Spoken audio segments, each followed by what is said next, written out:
दर्शनं देवदेवस्य दर्शनं पापनाशनं दर्शनं स्वर्गसोपानं साधनं दर्शनं मोक्षसाधनं।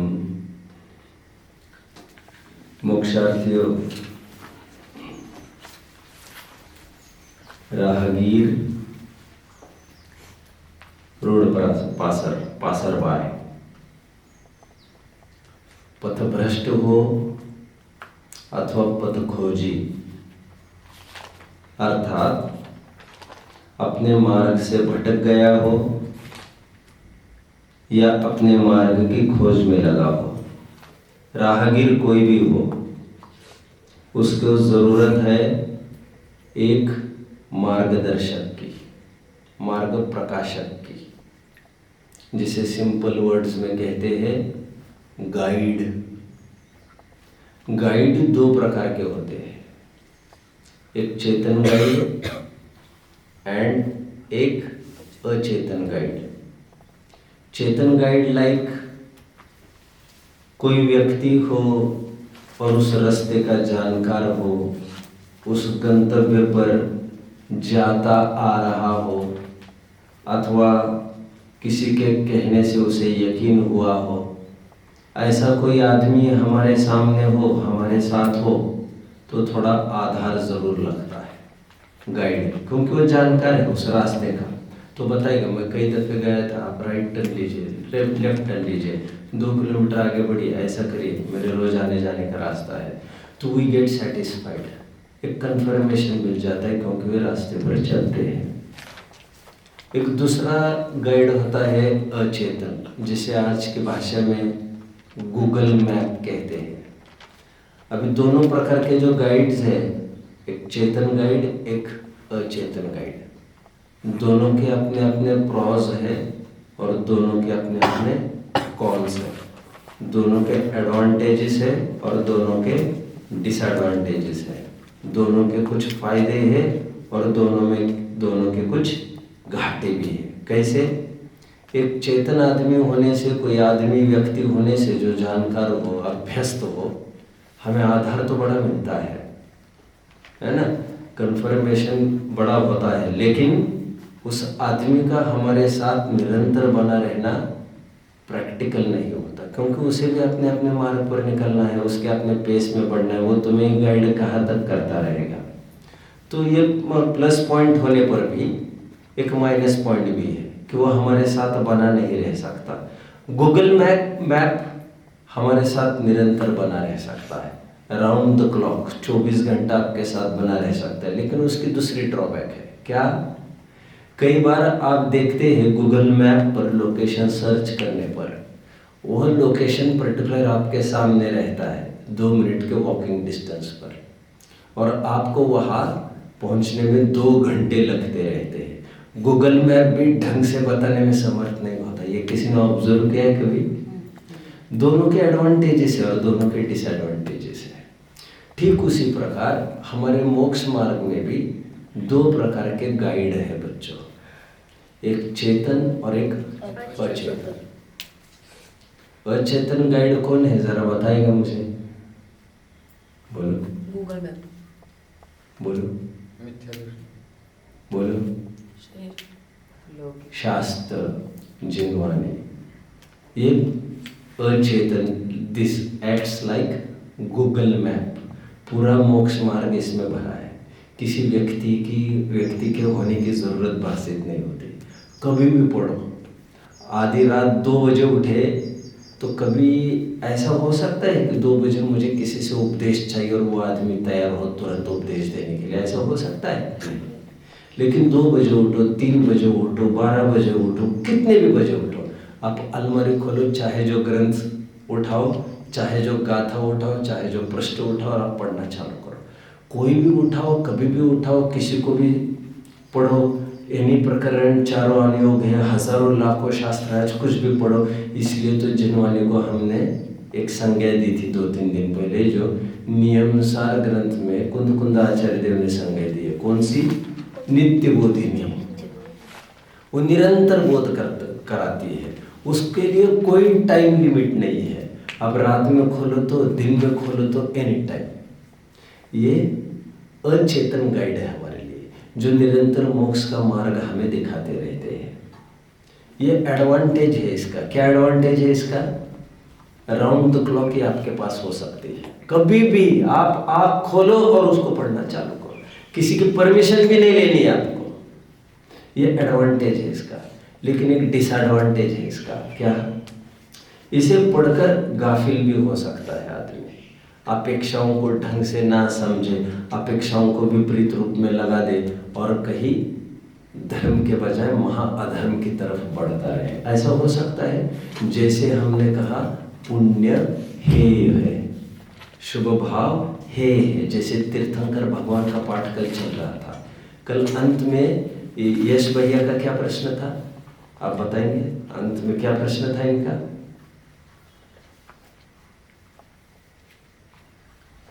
पृथ्वीराज कहा गया ये यहाँ पर, बोलो क्या प्रश्न था कल अंत में? प्रश्न ये था कल, सबके कल्याण की भावना, सब मार्ग में लगे, इसमें अपराध क्या हो गए? और कल हमने काफी चर्चा इस पर की थी, शुभोपयोग भी अपराध है। ख्याल में है? अभी ये मोक्ष मार्ग का ये कथन हमने पढ़ा। क्या पढ़ा? कि शुभ भाव अपराध है, शुभ भाव है। तो किसी के दिमाग में ये बात बन गई कि शुभ भाव नहीं करना चाहिए, अरे भक्ति है, स्वाध्याय है, आत्मकल्याण की भावना है, ये बेकार है, ये बेकार है, ऐसी मान्यता करके वो पाप की तरफ और अशुभ की तरफ बढ़ गए। अब उसका क्या होगा? और घाटा और पतन होगा। उपदेश सुनकर उसे ऊपर चढ़ना चाहिए था। ये ग्रंथों को पढ़ने का एक ड्रॉबैक है। क्या कहा? ग्रंथों को मात्र रिलायबल मानने का यह एक ड्रॉबैक है। समझे?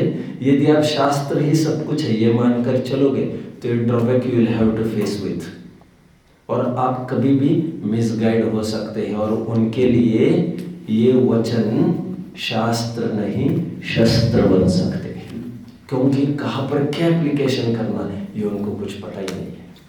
समझ रहे बच्चों मेरी बात को? तो ये एक बहुत बड़ा ड्रॉबैक है शास्त्र के होने का। पॉजिटिव पॉइंट क्या कहा शास्त्र का? नित्य बोधि, इसे कोई टाइम लिमिट नहीं। नेगेटिव एस्पेक्ट क्या कहा इसका? आप मिसगाइड हो सकते हैं, आपको रोकेगा टोकेगा कौन? कौन से अपेक्षा कब लगानी है आपको पता चलेगा कब? एक अपेक्षा यार। अभी दूसरी बात, कुछ गाइड चेतन होते हैं इस मार्ग में। जैसे कौन? बताओ जरा, चेतन गाइड कौन होंगे? देव और गुरु, ये चेतन गाइड होंगे आपको। मोक्ष का मार्ग दिखाने के लिए आपको चेतन गाइड कौन है? देव और गुरु। अभी इनकी बात करते थोड़ी सी हम। इनका एडवांटेज क्या है? हम गुरु की बात लेते हैं थोड़ी देर के लिए चेतन गाइड में। गुरु का एडवांटेज क्या है? गुरु का एडवांटेज ये है, उसे ये पता है आप कहाँ खड़े हो, तो आपकी पोजीशन और लोकेशन देखकर ही वो आपको सुझाव और सलाह देता रहता है। अब जानते हैं एक गवर्नमेंट ने एक रूल बनाया है, मेडिकल शॉप में सीधी जाकर आप मेडिसिन परचेस करोगे ये कह करके मुझे सिर दर्द है मुझे गोली दे दो, वो ऐसा नहीं देगा आगे। और पहले ज़माने में आम तौर पर ये दे देते थे। आज क्या कहता है वो मेडिकल शॉप वाला? वो ये कहता है आप डॉक्टर की प्रिस्क्रिप्शन लेके आओ फिर हम दवा देंगे। ऐसा क्यों? ऐसे इसीलिए कि पुस्तकों में तो उसने पढ़ लिया कि सिर दर्द के लिए अमुक दवा लेना है। अब उसने इतना ही पढ़ा और मेडिकल शॉप में गया और कहा ये दवा मुझे दे दो।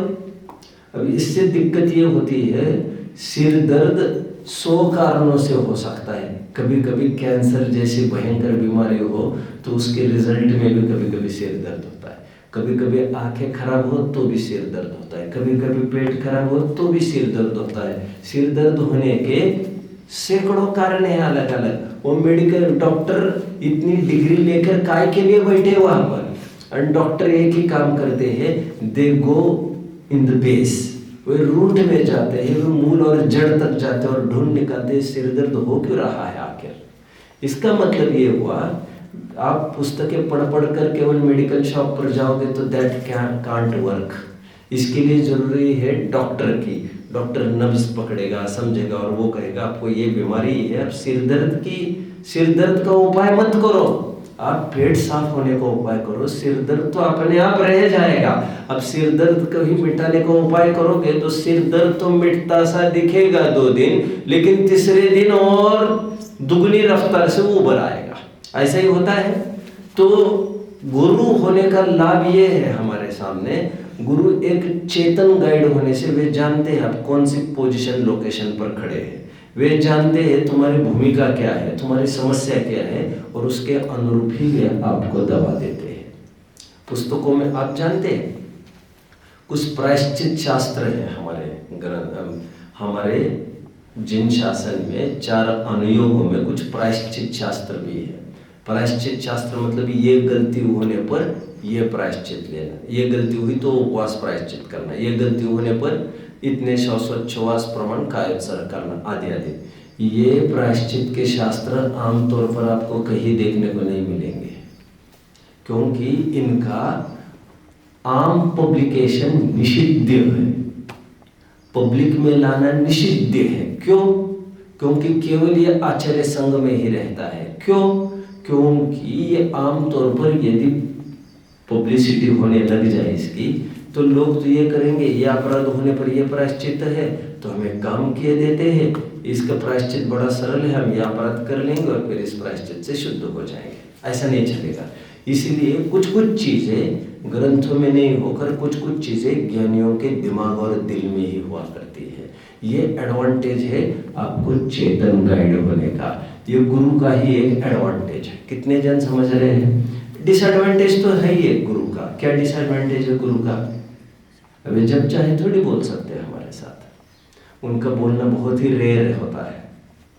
अरे भगवान में तो कभी कभी कहते हो, भगवान का तो निश्चित है 9 घंटे 16 मिनट में बात करेंगे दिन में।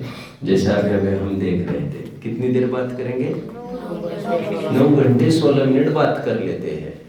4 बार बात करें तो 5 बार बात करें तो और लगाना पड़ेगा आपको, और 12 घंटे के आसपास चला जाएगा। मतलब 12 घंटे भी दिन में बात कर लेते। कौन? भगवान। लेकिन मुनियों का तो कोई ठिकाना नहीं है। क्यों? क्योंकि भैया वो बात करे भी या तो नहीं भी करे, उनसे कोई बुलवा भी नहीं सकता। 10 जन खड़े हैं और वो याचना कर रहे हैं उपदेश दो, तो जरूरी नहीं वे उपदेश दे ही देंगे, क्योंकि उन्होंने दीक्षा आत्म कल्याण के लिए ली है, दीक्षा दूसरों के सुधार के लिए नहीं ली है। हाँ, आचार्य के स्वरूप में हमने देखा, यदि करुणावश कुछ राग सताए और उनको भी राग सताए और करुणा उमड़े तो धर्म के लोभी जीवों को थोड़ा बहुत धर्म को उपदेश दे देते। आचार्य का स्वरूप ख्याल में है ना आप लोगों के? तो वहां पर भी ये बात बताई गई है। खैर, मैं ये कहना ये चाहता हूँ आपको, मार्गदर्शक मार्ग प्रकाशक के रूप में, गाइड के रूप में हमारे सामने 2 ऑब्जेक्ट्स हो सकते हैं, 2 सोर्सेस हो सकते हैं। एक अचेतन जिसे शास्त्र कहते हैं, और एक चेतन जिसे हम देव और गुरु कहते हैं। शास्त्र के अपने अपने एडवांटेजेस होने पर भी डिसएडवांटेजेस भी है, और गुरु के कुछ डिसएडवांटेजेस होने पर भी। डिसएडवांटेज क्या है गुरु का? मिलना उनका होता ही नहीं ना। मिलना कैसे होगा उनका? जैसे आज हम 2 टाइम शास्त्र पढ़ रहे हैं, ऐसे 2 टाइम मुनियों को उपदेश सुनने चाहिए, संभव है? अच्छा, मुनियों का मिलना भी कितना दुर्लभ है, जरा विचार करो। गुरु को और एक डिसएडवांटेज क्या है, देखो समझ लो। एक कोट मैंने कहा था थोड़े टाइम पहले, रमता जोगी बहता पानी और रमता जोगी निरंतर शुद्ध होता है। उस दिन जो टॉक चल रही थी विदेशियों के साथ, उसके बीच में हम बात कर रहे थे, मुनिराज एक जगह कितने टाइम रह सकते हैं? बात चल रही थी बच्चों, किसी को ख्याल में है? बोलो विराज। ज्यादा से ज्यादा 3 दिन। बोलो। ज्यादा से ज्यादा 5 दिन। बराबर बात ये आ रही थी, ज्यादा से ज्यादा 5 दिन रह सकते मुनिराज एक जगह। यदि शहर के बाहर रुके हो तो 5 दिन, यदि छोटे से छोटे गांव के पास में रुके हो तो 1 दिन। और हमने परिशेष न्याय से लगाया, प्रोपोर्शन से हमने लगा दिया, कोई मध्य मतलब अनुमान से हम ये समझते हैं कि यदि कोई मध्यम स्तर का गांव हो, मध्यम पॉपुलेशन का, तो हम मान सकते हैं वहां पर 3 दिन रह सकते हैं। लेकिन ज्यादा से ज्यादा कितने दिन रह सकते हैं? 5 दिन। मैं चौमासे की बात अभी नहीं कर रहा हूँ।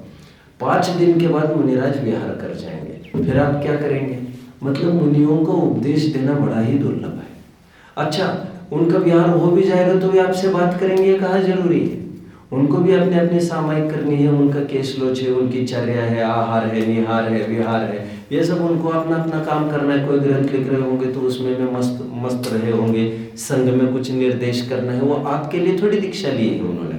खैर, और बावजूद इसके और एक इम्पोर्टेंट बात ये है, जैसे जिस क्षेत्र में और जिस काल में हम रह रहे हैं, आप देख रहे हो मुनियों का मिलना कितना दुर्लभ है। टोडरमल जी ने लिखा है, दूर अगम्य क्षेत्र में कहीं होंगे। कौन? मुनिराज। सदासुखदास जी ने लिखा है 150 साल पहले, कहीं मुनि हमारे देखने में नहीं है, कहीं होंगे तो लेकिन बहुत दूर कहीं होंगे जो हमें तो पता नहीं है। मतलब सदासुखदास जी के सामने भी नहीं थे, टोडरमल जी के सामने भी नहीं थे। एक रायमल जी हुए, ज्ञानानंद श्रावकाचार्य के कर्ता, उन्होंने भी ऐसा ही लिखा है कि मुनिराज कहीं दूर अगम्य क्षेत्र में होंगे। अगम्य मतलब समझ रहे? अगम्य मतलब अननोन, अननोन टू अस, कहीं दूर होंगे जो हमें पता नहीं है इस समय। मतलब जो विद्वान अभी हुए हैं वे निरंतर ये कह रहे हैं कि मुनिराजों का मिलना बड़ा दुर्लभ है। सदासुखदास जी तो यहाँ तक कह देते हैं, अरे क्षुल्लकों का मिलना भी महादुर्लभ है, मुनिराजों का तो मिलने का तो बात ही क्या। इस प्रकार हम देख रहे हैं गुरु के कुछ एडवांटेज भी। क्या एडवांटेज बताए वैसे गुरु के? मैंने गुरु के क्या एडवांटेज है? वो एडवांटेज है, बोलो। वो कभी भी उपदेश नहीं दे सकते। एडवांटेज बोलो। आपकी पोजीशन लेके आपको राइट। देखो एक औषधालय है, क्या कहा? बोलो बच्चों, क्या है? औषधालय। औषधालय समझते हो? मेडिकल स्टोर आज की भाषा में। और आपको कोई बीमारी है और आपको खुली छूट दी गई, जाओ इस दुकान में जाओ और जो चाहे वो चुपचाप ले लो, फ्री में ले लो। सभी प्रकार की दवाइयां है वहां पर।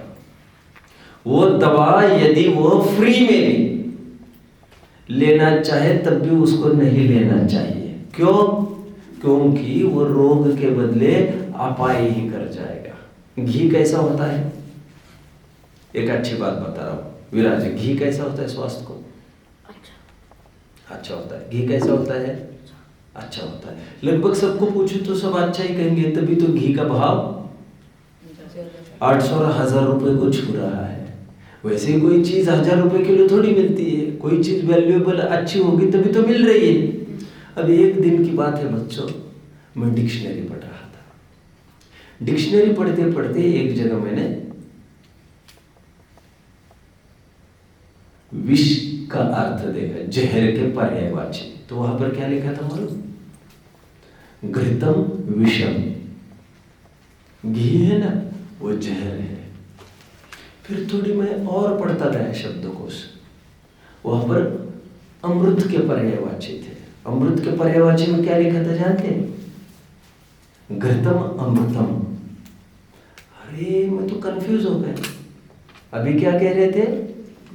घी विष भी। अभी क्या कह रहे? घी अमृत। वहां पर प्रश्न पूछा शंकाकार ने, अब बोल क्या रहे हो? तो वहां पर और एक सूत्र लिखा शब्दकोश वाले ने, घृतम विषम अमृतम। मतलब क्या हुआ? घी जहर भी है, घी अमृत भी है। कैसे? कोई एकदम कमजोर आदमी हो, जिसे 1 महीना बेड रिडन रहा हो और कुछ भी खाया पिया नहीं हो, अभी 1 महीने के बाद उसको डाइट प्रारंभ करना है और डाइट में ही कोई ये सोचे इसको एक काम करो ना, 1 महीना हो गया उसको भोजन नहीं जा रहा था, इतनी कमजोरी आ रही है उसको, एक काम करो आज उसके लिए बढ़िया बढ़िया हलवा बना दो। तो क्या होगा मालूम? हलवा होगा, बहुत घी उसको दिया जाएगा भोजन में। क्यों? वो अच्छा हट्टा कट्टा हो जाएगा। ये घी उसके लिए ज्वरवान इव सर्पिशाम, जिसे इष्टोपदेश में ऐसा लिखा है, ज्वरवान के लिए, बीमार जनों के लिए ये घी जहर का काम कर जाएगा। और सुलझने के बदले में वह और उलझता जाएगा। कहने का तात्पर्य यह है, you are in need of बोलिए चेतन गाइड, जो आपको ये बताए कि कब लेना, कितनी मात्रा में लेना। आपने धीरे धीरे सुना, वहां पर वो बता रहे थे, डॉक्टर एक काम करो, आप इसको 5 mg लेना है। क्या बोल रहे थे आप? इसे 5 mg लेना है। अब वो किसी ने सुन लिया और ये सोचा उसने, अच्छा ये दवा 5 mg लेना है क्या खांसी के लिए, मैं क्यों डॉक्टर के पास जाऊँ, मैं क्यों मेरी फीस बिगड़ूं, 500-500 रुपये फालतू में लूट रही है, डॉक्टरों को भी इतनी जेबें काट रहे हैं। अभी हमको प्रिस्क्रिप्शन मिल गया चुपचाप, अभी हम डॉक्टर के पास जाते ही हैं। अब वही गोली उसने घर पर 5 mg ले ली, और वो 5 mg उसने जैसे गोली ली उसे रिएक्शन आ गई। अब उसको पूछा तुमने ली कैसे, तो उन्होंने कहा ये हमने सुना। अरे बेवकूफ, ये बड़ों के लिए mg का डोज है ये 5 mg, ये इतने छोटे बच्चों को 5 mg काम नहीं करेगी, इसको तो 1 mg बचती है, अब ये तो इसको बचना मुश्किल है। अभी आप अच्छे से समझ रहे हैं, मतलब एक होती है मेडिसिन और एक होता है डॉक्टर, वैद्य। तो वैद्य उसको जानकार, कब देना, कितना देना, कैसे देना। गोली के पहले आपने इतना ही बड़ा ये गोली खानी है, आपने क्या बोला, इतनी गोली खानी है, और वो चलो इतनी mg 1 mg लेना, ये भी पता चला। 5 साल के बच्चों को 1 mg लेनी, ये भी पता चला। इस इतने मात्रा से बीमारी ठीक होगी? एक जन की बीमारी ठीक हो रही, एक जन की बीमारी ठीक नहीं हो रही है। क्यों नहीं हो रही दूसरे की? क्योंकि उसने जो परहेज पालना चाहिए वो परहेज नहीं पाल रहा है। मैं ये क्यों कह रहा हूँ इतना सारा? चेतन गाइड की कितनी जरूरत है। तो मुनिराजों की जो गुरुगण है उनका क्या एडवांटेज है चेतन गाइड का? उनका एडवांटेज ये है, ये डुएल काम करते हैं। डुएल काम कैसे कर जाते हैं? ये जिनवानी है, शास्त्र है, वे केवल हम पढ़ ही सकते हैं, अथवा सुन ही सकते हैं, अथवा पढ़ ही सकते हैं। कहिए मतलब एक ही इंद्रिय का विषय बनता है। मैं अभी कहूँगा कर्णेंद्रिय का ही विषय बनता है। कुछ समझ रहे मेरी बात को? अटपटा लग रहा है आपको? कौन सी इंद्रिय का विषय बनता है विराज? कहना मुझे नेत्रेंद्रिय चाहिए था, क्योंकि पढ़ रहे शास्त्र तो नेत्रेंद्रिय का विषय बन रहा है ना, लेकिन मैंने कहा कर्णेंद्रिय का विषय बन रहा है, क्योंकि आंखों के बहाने आप सुन ही तो रहे हो शास्त्र को। ठीक है, आगे बढ़ता हूं। लेकिन गुरु है कोई आपके सामने, तो वह गुरु आपको केवल नेत्रेंद्रिय, वैसे कर्णेंद्रिय का ही विषय नहीं बनता, नेत्रेंद्रिय का भी विषय बनता है। मतलब केवल उपदेश ही सुनने की आवश्यकता नहीं है। मुनिराजों को देखकर मुनिराजों की मुद्रा भी बहुत कुछ बोल जाती है, जो 10-10 शास्त्र पढ़ के समझ में नहीं आती। वो मुनिराज की मुद्रा एक बार देखने से आपको समझ में आ सकती है। कितने जन फॉलो कर रहे? इसी को एक कहावत में कहते हैं, 100 सुनार की एक लोहार की। इसका मतलब क्या हो? 100 सुनार एक लोहार की। अपने प्रकरण में कौन घटित करके दिखाएगा? अब 10 शास्त्र पढ़ते रहिए, जो काम नहीं होगा, केवल मुनिराज का एकमात्र दर्शन हो जाए, वो आपका काम हो सकता है। मुनि मुद्रा स्वयं में मोक्ष मार्ग को कहने में समर्थ है। मुनिराज स्वयं एक चलती फिरती यूनिवर्सिटी है। मुनिराज को देखने के बाद मुंह से उनको उपदेश देने की बहुत जरूरत नहीं पड़ती बच्चों।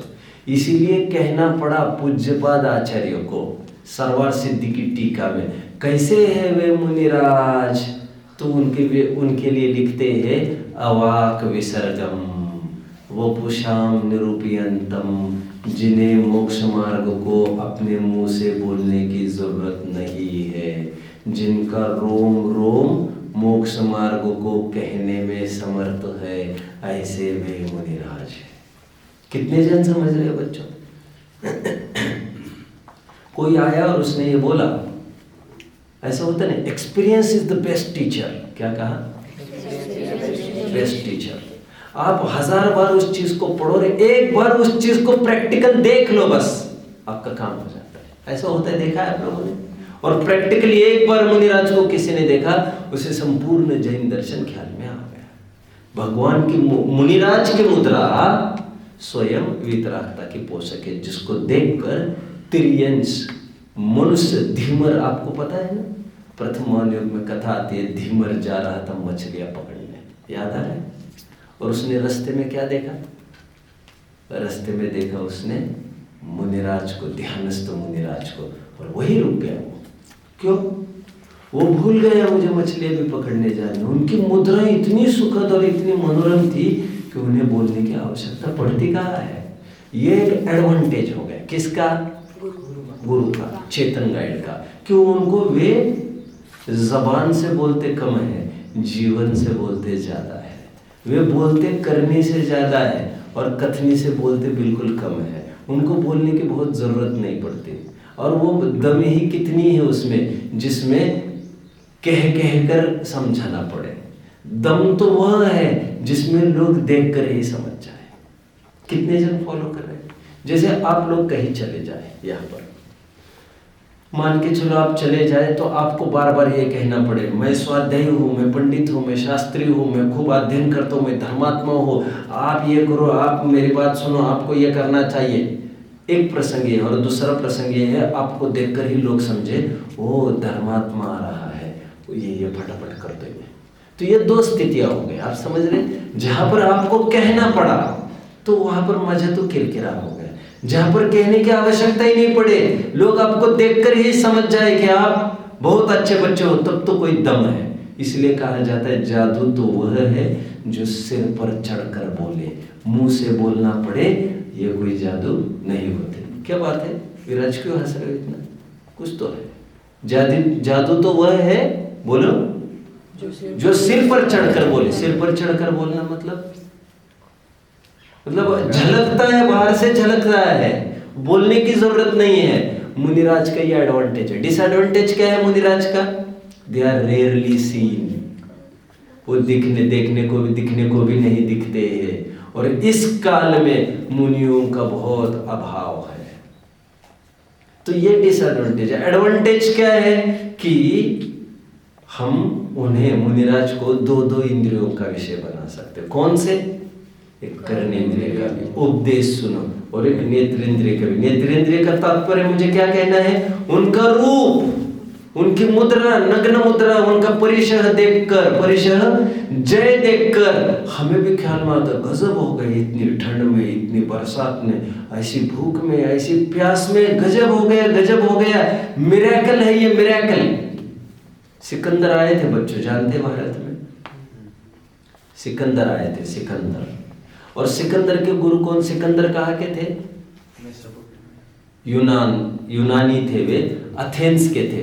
क्या आपने क्या कहा? ये कहाँ पर है? वो हड़प्पा जैसी एक संस्कृति है ना। नहीं, you are talking about Bharat. नहीं, सिकंदर था ना, सिकंदर तो सुना होगा, अलेक्जेंडर द ग्रेट। ये चैप्टर तो हमें भी था। ये मूल में एथेंस का था, ग्रीक कंट्री है, ग्रीस, वहां पर एथेंस है, वहां का बेसिकली वो बिलोंग करता था। कौन? सिकंदर। सिकंदर के गुरु कौन थे? अरिस्तो। कौन? अरिस्तो। उनके धर्म गुरु थे। जब वे भारत आ रहे थे, अरिस्तो ने एक ही बात कही थी सिकंदर को। सिकंदर ने कहा था मैं भारत जा रहा हूं, क्या लाना है आपके लिए बताइए। तो उन्होंने एक ही बात कही थी, मैंने सुना है यार, मैंने सुना है वहां पर जैनी मुनि है, वो कोई अद्भुत वंडर है, महाआश्चर्य है। यदि आप कुछ ला सको तो एक जैन मुनि को जरूर ले आना। तो फिर यहाँ से वे कल्याण मुनि को ले गए थे। याद आ रहा है? ख्याल में है आपको? बच्चे तो नहीं जानते, आप कैसे जानते हैं? अरे फिर बोलो ना धड़ाधड़। कल्याण मुनि को उन्होंने ले जाने की कोशिश की थी। वो कैसे ले गए थे, क्या ले गए थे, मैं नहीं कह सकता अभी तुरंत ही, इतना कभी टाइम मिलेगा मैं कहूँगा। लेकिन वे पहले सिकंदर को सोचा ये तो काम बड़ा सरल होगा। उन्होंने कहा जाओ वो जैन एक मुनि, जैन मुनि को लेके आओ, उनको लेके चलना है। और जैन मुनि को बुलाने गए, वे हाँ नहीं, वो नहीं, वे तो आए ही नहीं। तो वो स्वयं जब लाने गए तो उन्होंने देखा कि वे अपने अपने ध्यान में मस्त है। वहां पर पानी बरस रहा है, इतनी धूप है, वो तो मस्त है। वहां पर जंगली पशु आ रहे, मस्त है। वो तो देखकर ही उनके फैन हो गए। उनको सुनना नहीं पड़ा उनका उपदेश। इसी को मैं सूक्ति क्या कही थी अभी अभी, सो सुनार की। खैर, मुझे अभी इतना बार कहना है कि ये चेतन गाइड की विशेषता है, लेकिन गुरुओं का मिलना तो संभव ही नहीं है हमें। अभी चेतन गाइड और देखते हैं हम दूसरे, कौन? देव। अब देव में देखिए, सिद्ध भगवंतों का तो मिलना कभी बनता ही नहीं हमें, और उनकी वे तो वैसे भी इंद्रिय गोचर नहीं है। सिद्धों को ना ही आप सुन सकते हैं, सिद्धों को ना ही आप देख सकते हैं, तो उनके होने का कोई हमें लाभ नहीं है। अभी देव में और एक देव बोलो, अरहंत देव। अभी अरहंतों से जरूर आपका काम हो सकता है। कौन सा? वो दोनों इंद्रियों से आपको पुष्ट कर सकते हैं, वे दोनों इंद्रियों का विषय वे हो सकते हैं। कर्णेंद्रिय का भी उपदेश भी मिल सकता है, और बोलिए नेत्रेंद्र का भी विषय बन सकता है, उनका रूप देखकर भी सम्यक दर्शन हो जाता है। बट भगवंतों का मिलना भी बड़ा दुर्लभ है। अभी इस पंचम काल में यहाँ पर इस भरत क्षेत्र में भगवान का होना तो बनता नहीं है। अंतिम भगवान कब बने थे? लगभग आज से 2500 साल, लगभग, हाँ यही मानकर चलो, बहुत बहुत 2400 साल पहले हुए होंगे, बहुत बहुत। कितने? अब देखिए ना, मैंने आपको कहा भी था एक बार, महावीर होने के 62 वर्ष तक केवली होते रहे। याद है मैंने कहा था? कितने? 62। तो मान के चलिए हम, हाँ मतलब 2500 ही साल मानना पड़ेंगे वैसे, क्योंकि 2550 निर्वाण चल रहा है, 2549, 50 मानकर चलो, तो 2550 माइनस 62 करोड़, तो लगभग 2500 वर्ष तक अरहंत होते थे। 2500 वर्ष से कोई अरहंत हमारे सामने नहीं है, ना ही कोई अरहंत कभी आ सकते हैं। मुनि तो कदाचित, मना मुनि तो दिख ही सकते हैं, लेकिन बहुत दुर्लभ है इस काल में मुनियों का होना। और विदेह क्षेत्र में बहुत प्रचुरता होगी मुनियों की आज, तो कोई उपसर्ग करता वहां से यहाँ पटक दे मुनि को, तब तो दिख सकते हैं, लेकिन ऐसा अरहंतों को तो कोई उठाकर पटक नहीं सकता, क्योंकि उन पर उपसर्ग तो होने से रहा। समझ रहे विराज? 2000 वर्ष हो गए हमारे सामने अरहंत नहीं, और आगामी कितने काल अरहंतों के दर्शन नहीं होंगे यहाँ पर इस भरत क्षेत्र में? जरा बताओ कोई। लगभग 18,000 वर्ष और बचे ना, लगभग 18,500 वर्ष बचे इस पंचम काल के पूरे होने में। पंचम काल कितने का होता है? 21,000 वर्ष का। कितने का? 21,000, जिसमें से 2,500 वर्ष निकल गए बच्चों। पंचम काल मतलब ये दुखमा काल, अवसर पीने का ये दुखमा काल 21,000 वर्ष का होता है, जिसमें 2,500 वर्ष निकल गए। 18,500 वर्ष अरहंत होंगे क्या? नहीं होंगे। उसके बाद 21,000 वर्ष छठवां काल आना है, दुखमा दुखमा, उसमें अरहंतों के दर्शन होंगे क्या? वहां पर भी नहीं होंगे। फिर दुखमा काल आएगा, उत्सर्पिणी काल, फिर 21,000 वर्ष। कोई अरहंत दिखेगा क्या? ठेठ अरहंत कब दिखेंगे अभी बताइए जरा मुझे। आज से 84,000 वर्ष बाद दिखेंगे। 84,000 वर्ष में से 2,000 और घटा दीजिए जो बीत चुके हैं। और महापद्म नामक पहले तीर्थंकर होने वाले हैं, जो शरीर का जीव है। आप जानते हैं इस बात को? कब होने वाले हैं वे? कब? देखो श्रेणिक के काल में थे ये। कौन? महावीर। महावीर के काल में थे ये श्रेणिक। अभी श्रेणिक वहां से नरक चले गए, कितनी आयु लेकर? 84,000 वर्ष की। और 84,000 वर्ष में क्या होगा? 21,000 के 4 काल बीत जाएंगे। कौन से 4 काल? ये पंचम काल, फिर छठवां काल, फिर छठवां काल, फिर पंचम काल। कितने हो गए ये 4 काल मिलकर? कितने हो गए?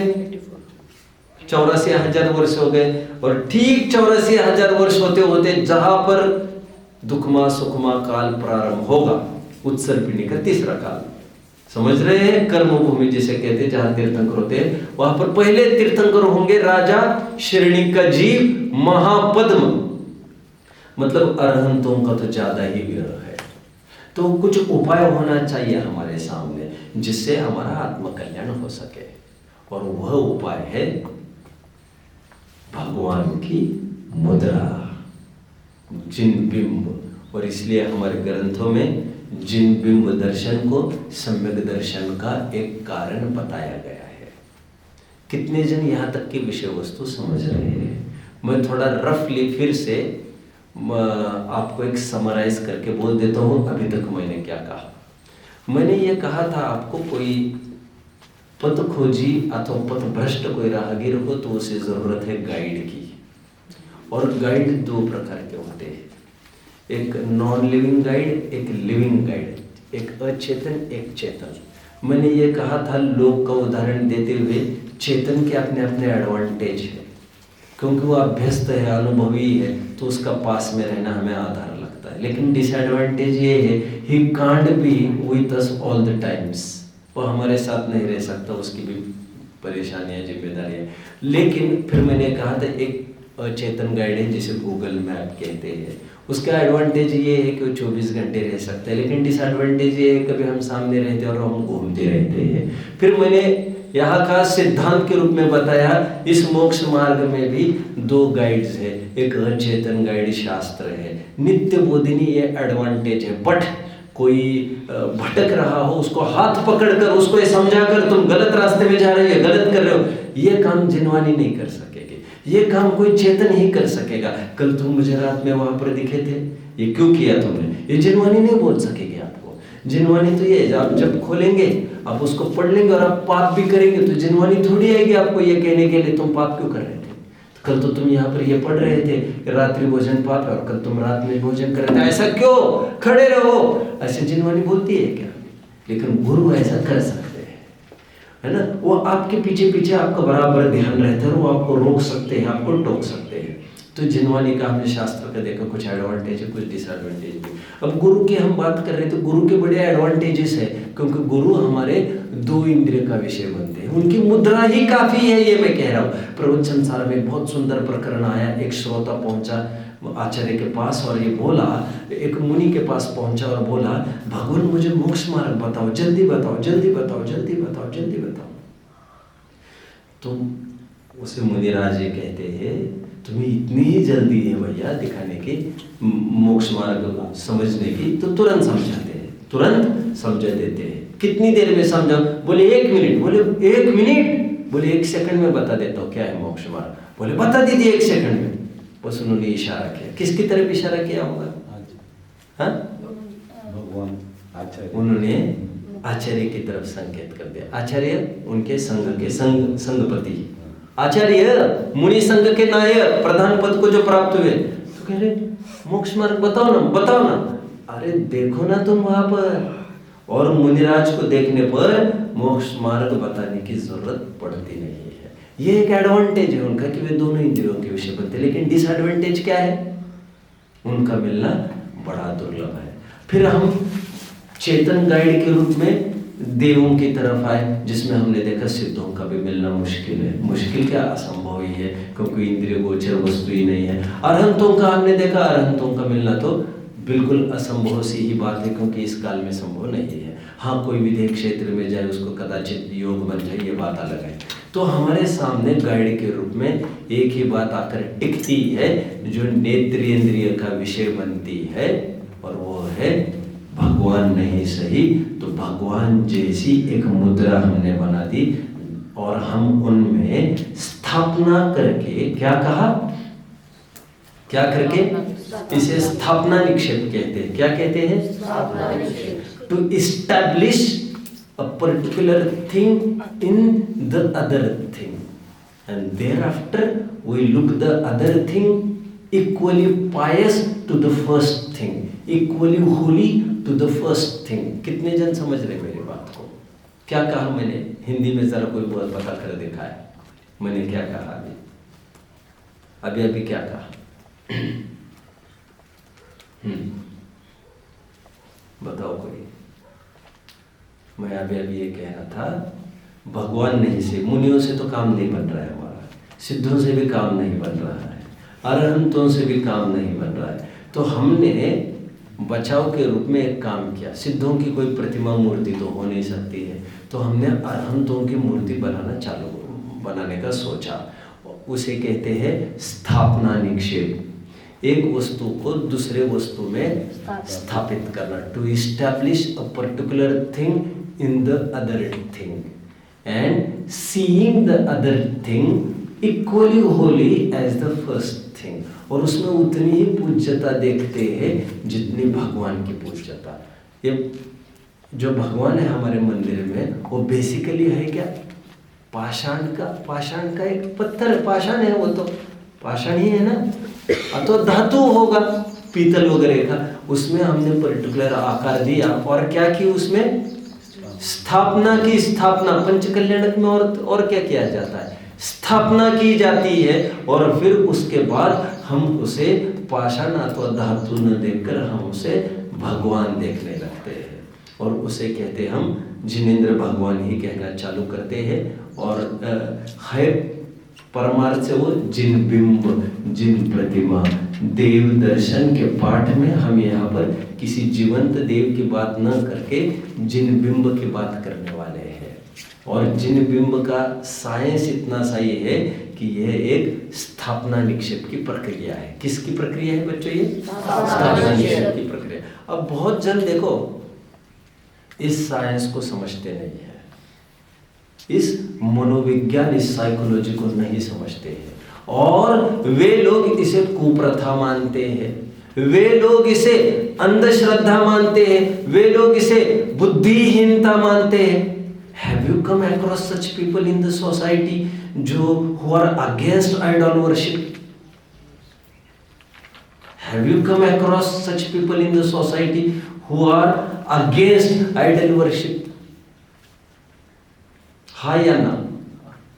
आपने कभी गौर किया है समाज में ऐसे लोग हैं जो प्रतिमाओं को बिल्कुल नहीं मानते, ऐसे देखे आप लोगों ने? हाथ जरा ऊपर को, कितने जनों ने हुआ कम अक्रॉस। एक तो आप जानते होंगे वैसे इस्लामिक सेक्ट है, वो तो उसे तो एक बुत परस्त ही माना जाता है, वो तो अगेंस्ट खिलाफ ही रहते हैं मूर्तियों के। एनीवे, इसके अलावा देखिए हमारे हिंदुओं में एक आर्य समाजी है। कौन? जानते हैं आर्य समाज आप, जिसके फाउंडर दयानंद सरस्वती रहे। और हिंदुओं में ये पर्टिकुलर आर्य समाज का जो सेक्ट है, वह सेक्ट प्रतिमाओं को नहीं मानता। श्वेतांबर संप्रदाय में, स्थानकवासी संप्रदाय में एक सेक्ट है छोटा, ढूंढिया। स्थानकवासी जिसे मैं कह रहा हूं, वो भी प्रतिमाओं को नहीं मानता। ऐसे लोगों को आपने जरूर देखा होगा, किसी ने देखा हो तो होगा तो आई वुड लाइक टू सी। देखा है? कहाँ पर? हमारे घर पे बात। कहाँ पर? शिरपुर में। वहां पर श्वेतांबर समाज है, स्थानकवासी भी है, वे प्रतिमाओं को नहीं मानते। थर्ड, और कोई बताएगा मुझे? और कोई? पहला मैंने क्या बताया, कौन किसकी बात कही मैंने? आर्य समाज, शाबाश। दूसरी किसकी बात कही? श्वेतांबर में ढूंढियापंथी। कांजी स्वामी उसी सेक्ट के थे, बनारसी दास जी भी उसी सेक्ट के थे, स्थानकवासी संप्रदाय के, जो मूर्तियों को नहीं मानते। तीन, दिगंबर, बराबर। दिगंबरों में भी एक सेक्ट है, तारणपंथी, जो प्रतिमाओं को नहीं मानते, और वो एक ही हेतु देते हैं। क्या हेतु देते हैं? वे ये कहते हैं ये अजीव है, और अजीव को जीव मानना मिथ्यात्व है, मिथ्यात्व। और कहते ये बात नहीं समझते, तुम लोग अंधश्रद्धालु हो, पत्थर को पूजते हो, और बड़े वैज्ञानिक होने का दावा करते हैं, और दूसरों को बिल्कुल बुद्धिहीन समझते हैं। मैं साइंस से आपको कुछ बात सिद्ध करना चाहता हूँ बच्चों। आपको ले चलता हूँ मैं हजारों वर्ष पूर्व। कितने जन चलने को तैयार है मेरे साथ? सभी जन तैयार है। मैं ले चलता हूँ आपको एक जंगल में। हजारों वर्ष पहले का तात्पर्य मैं आ गया हूँ नेमिनाथ भगवान के काल में मैं खड़ा हूँ। एक जंगल में द्रोणाचार्य सबको विद्या सिखा रहे हैं, अर्जुन को भी सिखा रहे हैं, युधिष्ठिर भी